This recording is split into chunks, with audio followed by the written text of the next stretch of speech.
Talk to any number of racing professionals and ask them to name the key 10 factors in their form analysis, and you are likely to receive differing answers.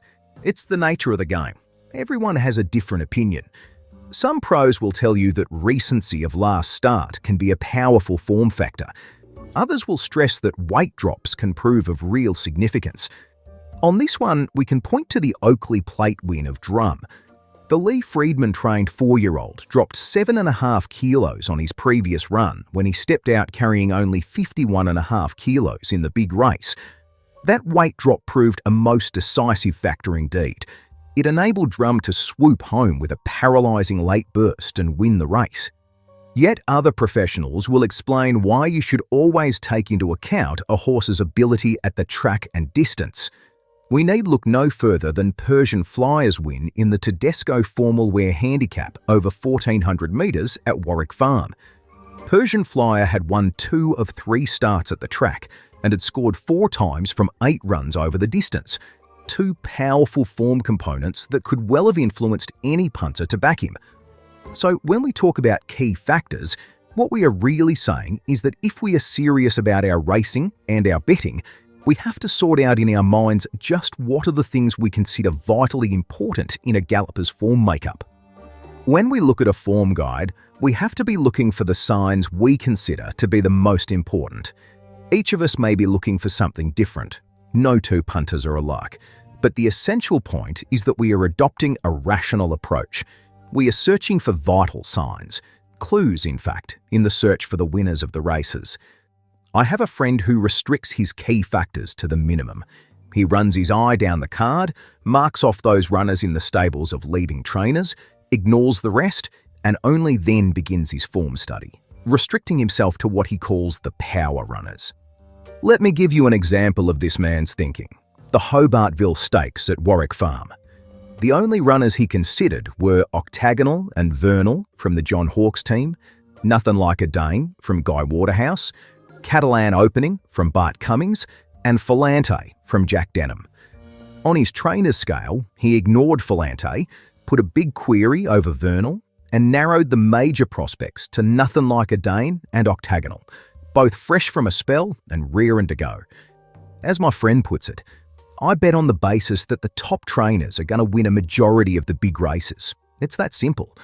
You can waste a lot of time on horses from the stables of lesser-known trainers, and you can waste a great deal of money on them too. My plan works because I go with the champagne mob. Sunshine Coast professional Barry Blakemore has his own firm views. He says perhaps the most important factor is the days between a horse's last run and the run it is having today. His thinking forms the basis of his book. The key factor is fitness. Another factor he stresses is that about 75 to 80% of all winners come from the first 4 favourites, a factor that should never be overlooked. Blakemore lists his key points as these: a fit horse, one of the first 4 favourites, a horse that runs on the pace, a good jockey, a good barrier, and a good track. I have my own views on key factors. I like to see class worked out. Is a horse in the right class, or is it outclassed? If it has dropped down in class, how much more weight has it to carry? Or if it's gone up in class, what sort of weight dive has it taken? The following then are the 10 key factors I believe we should use in the all-important selection process. If your own best liked factor is not among them, simply add it on. Factor 1.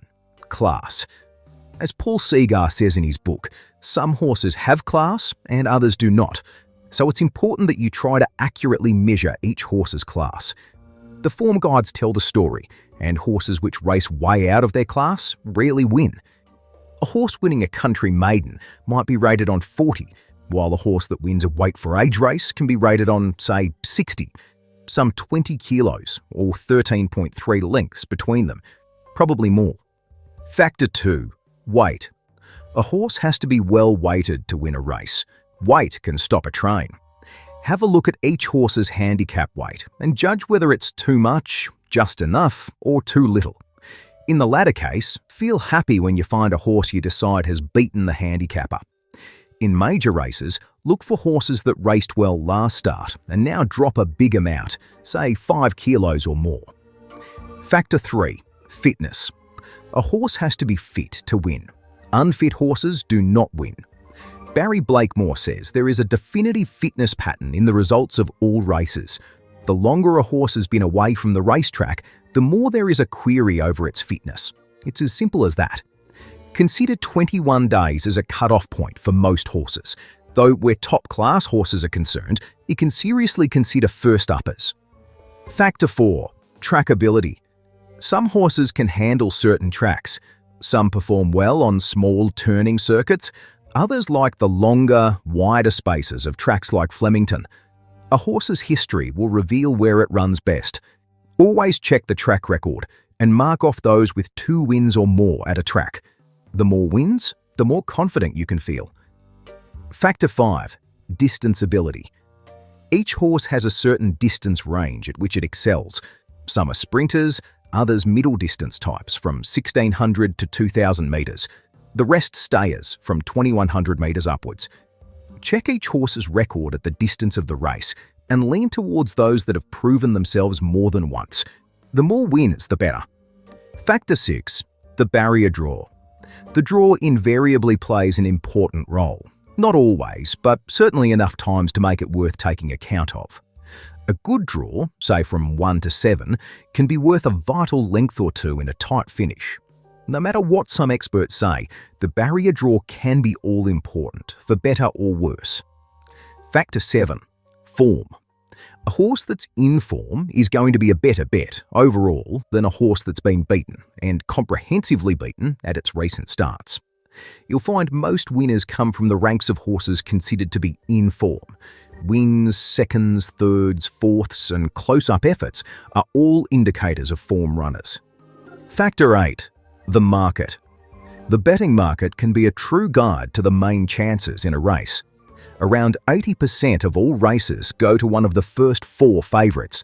That's a compelling piece of evidence.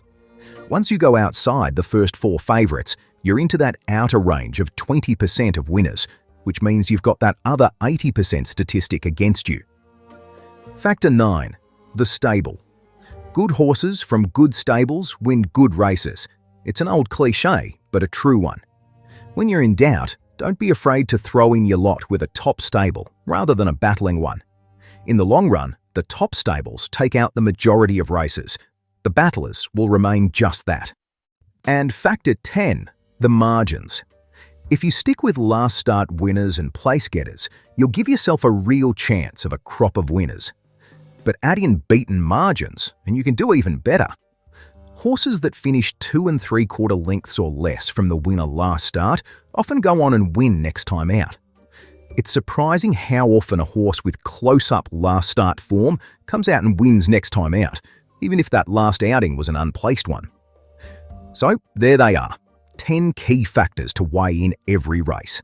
Class, weight, fitness, track, distance, barrier, form, the market, the stable, and the margins. And if your own best-liked factor isn't among them, simply add it on. That's adapted from a feature by Alan Jacobs, brought to you by Practical Punting. If you'd like this guide to keep beside the form guide, the free download's just below. I'll see you next time.